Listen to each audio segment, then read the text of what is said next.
បាទសួស្តីបងប្អូនថ្ងៃនេះមានតតើមួយគ្រឿង M60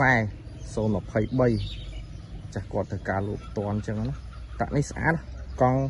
មុខកង់ក្រោយបានស្អាតតាក់នេះសាច់ឈៀបឯងបានជុំស្អាត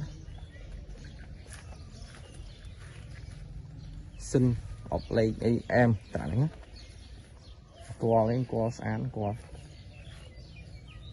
នៅ 99% គប់នេះគប់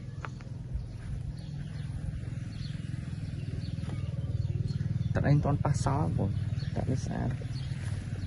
ចាស់គាត់ត្រូវការលក់បន្ទាន់ចឹងណានេះកង់ក្រោយនៅស្អាត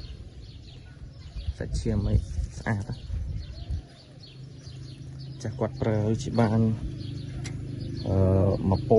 1000ជាងស្អាតតានេះបាទបងប្អូនចាប់អារម្មណ៍អាចតាក់ទងបានតាមលេខទូរស័ព្ទខាងលើហើយនឹងអាចតំណែងសួរបានតាមឆាតចឹងណាបងប្អូន